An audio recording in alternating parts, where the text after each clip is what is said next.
Será que não tem nenhuma notícia boa? Segunda parte. Comentário de Mari Persona. Então, eu gostaria de abrir no capítulo 1 do Evangelho de Marcos e vamos ver algumas coisas que esse Evangelho nos mostra. Ele vai direto no assunto. A palavra Evangelho, em grego, eu li alguma coisa que significa eviângelo, que é mensagem de anjo, ou boa nova de anjo, boa notícia de um mensageiro. O anjo sempre na Bíblia tem o caráter de mensageiro. Então esse evangelho, ele começa assim, princípio, eu vou trocar essa palavra evangelho aqui, princípio da boa notícia de Jesus Cristo, Filho de Deus. Pronto. Isso diz tudo. Princípio da boa notícia de Jesus Cristo, Filho de Deus. Quem é esse Jesus Cristo? Ninguém jamais tinha tido até então a audácia de se chamar Filho de Deus. E essa é inclusive uma das razões pelas quais Jesus é condenado pelos judeus, porque eles consideravam isso uma blasfêmia. Porque ele, falando que ele era Filho de Deus, dizendo-se Filho de Deus, ele se fazia igual a Deus. Um filho tem o DNA do pai, um filho é a continuação, é a continuidade do pai. E ali estava um que já é anunciado, princípio da boa nova, da boa notícia de Jesus Cristo, Filho de Deus.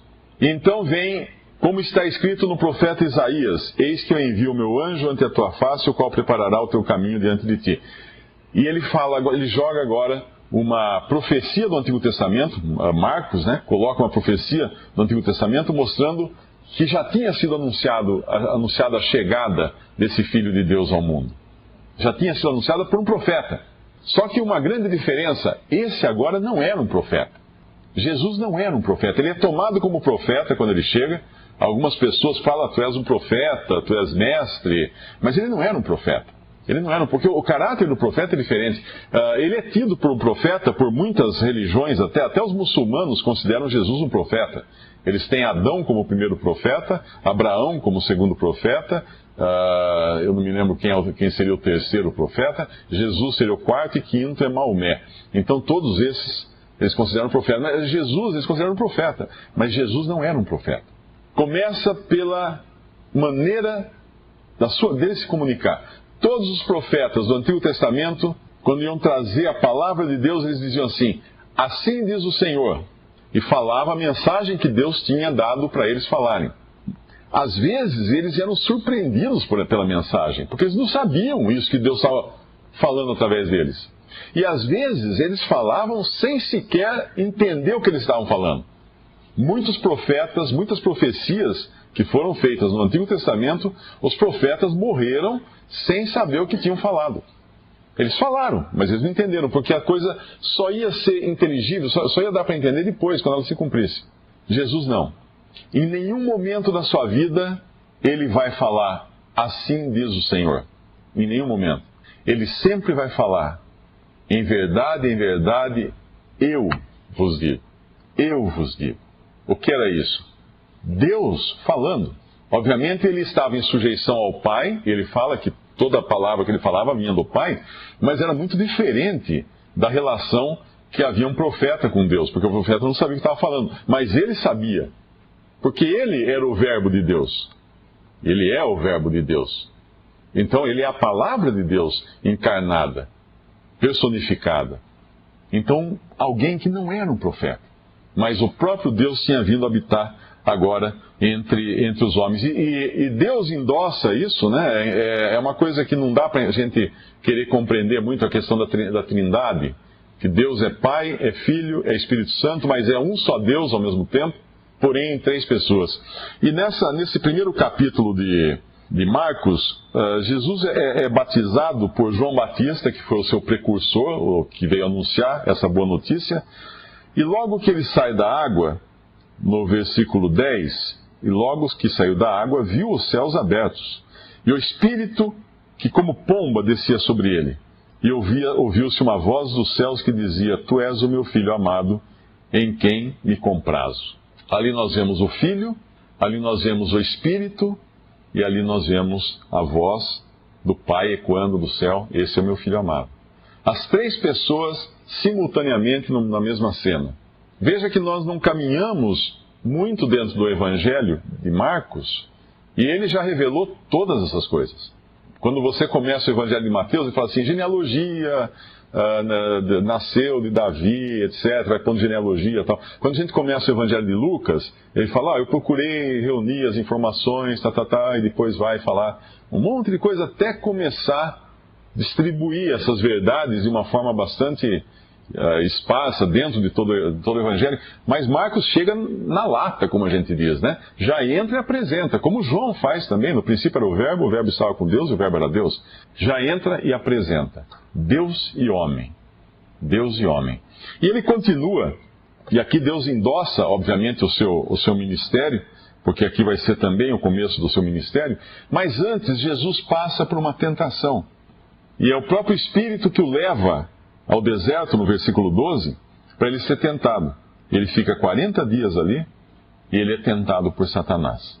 A tentação de Jesus no deserto, por Satanás, ela não é a mesma tentação que um homem sofre, que o ser humano sofre. O ser humano é diferente. O Senhor Jesus não tinha pecado, não pecava e não podia pecar, porque Deus não pode pecar. Deus está extra pecado, extra possibilidade de pecar até. Na realidade, a tentação servia como uma forma de demonstrar os seus atributos, quem ele realmente era. Porque o primeiro homem que Deus criou, ele não suportou a tentação de Satanás. Ele caiu em pecado, ele transgrediu. E como ele caiu em pecado? O que foi o pecado do primeiro homem? A desobediência. Deus falou assim, se você comer desse fruto, você vai morrer. Não coma desse fruto. Coma de todos os frutos que tem no jardim, que Deus tinha plantado no jardim para Adão e Eva. Não, coma de todos os frutos, mas não coma desse. Da árvore do conhecimento do bem e do mal. Do conhecimento do bem e do mal. Não coma desse fruto. Adão foi e comeu, Eva foi e comeu. O que é isso? O que foi o pecado? O pecado foi a desobediência. O problema não era o fruto. O problema não era a árvore. O problema não era nada disso. O problema era o seguinte, Deus deu uma ordem e Adão desobedeceu a ordem. Alguém poderia dizer, bom, mas eu não iria fazer isso. Você iria também, eu iria. Nós iríamos fazer a mesma coisa, porque hoje, todos os dias, nós desobedecemos ordens de Deus. O tempo todo. Todo o tempo nós somos tentados também por Satanás, provados como foram Adão e Eva lá no Jardim do Éden, e nós escutamos Satanás falar em nossos ouvidos e vem alguma tentação, alguma coisa, o que a gente faz? A gente cai. A gente vai na conversa desse que é o enganador do homem, esse que é o pai da mentira. Até hoje, todos nós, volta e meia, nós nos pegamos, pronto, caí em outra, né? Mais uma vez eu fui enganado.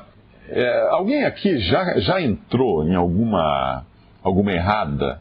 Tipo assim, você está no aeroporto, vem aquela menina e fala assim, olha um exemplar da revista de graça para o senhor, e você está lá, de repente você já deu o cartão de crédito para ela, e ela já anotou, você assinou a revista, e depois você se arrepende amargamente, e aí para cancelar você liga 300 vezes no telefone, e eles vão enrolando, vão passando para lá e para cá, cai a ligação, e você se arrepende e fala assim, nunca mais eu vou entrar numa dessa. E aí você entra em outra.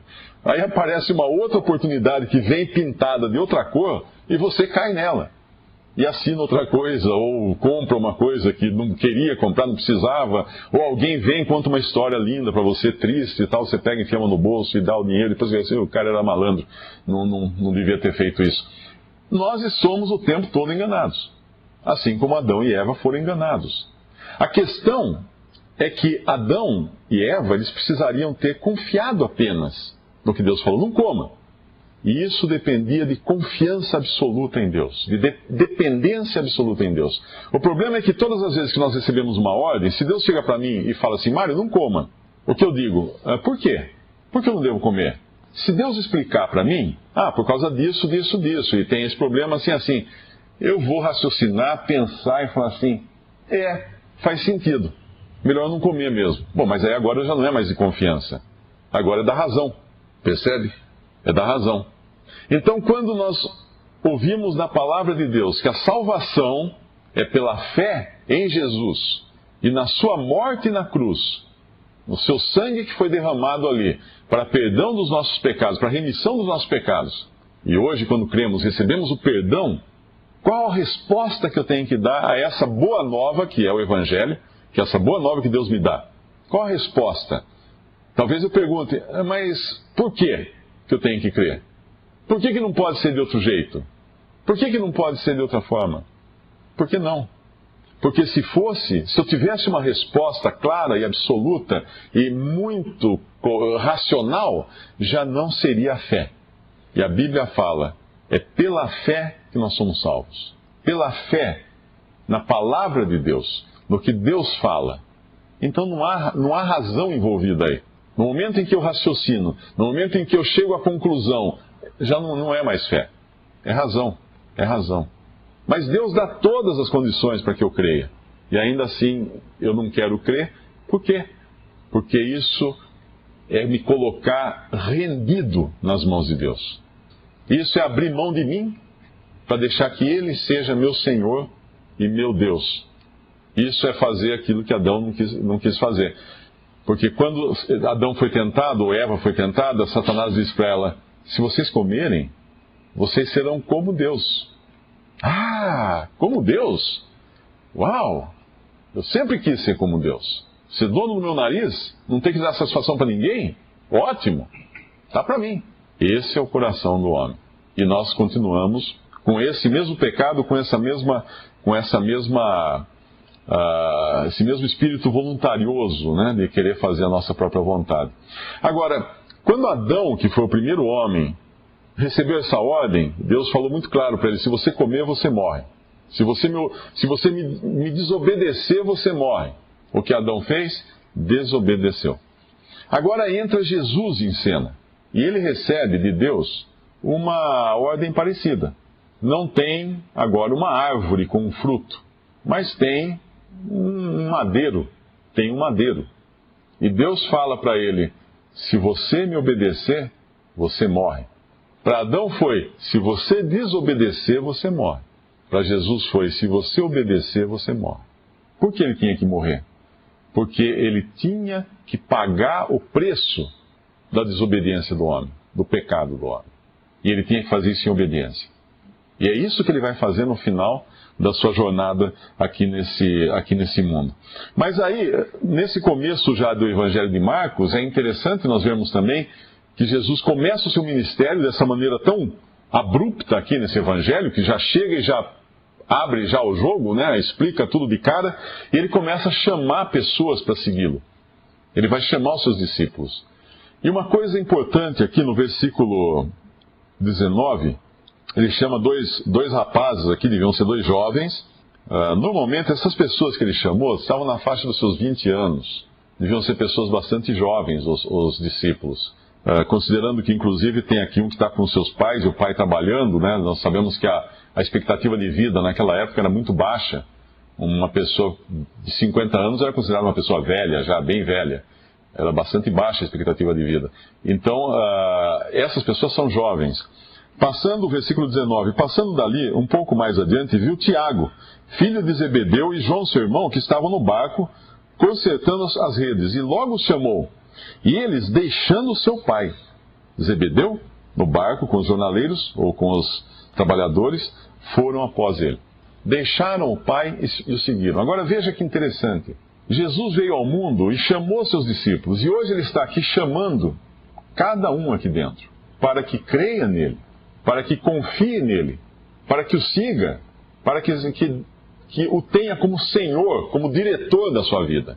Mas ele não faz nada que ele já não tenha feito.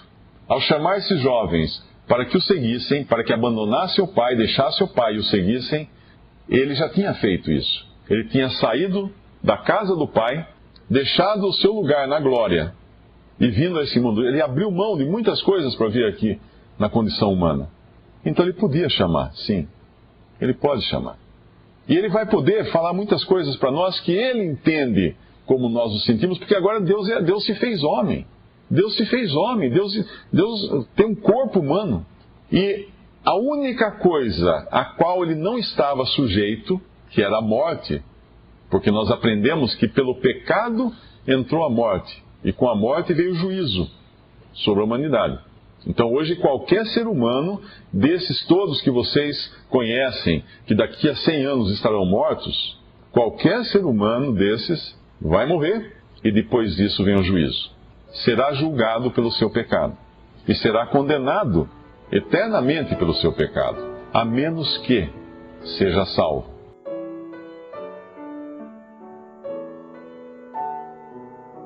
Visite Respondi.com.br. Visite também 3minutos.net.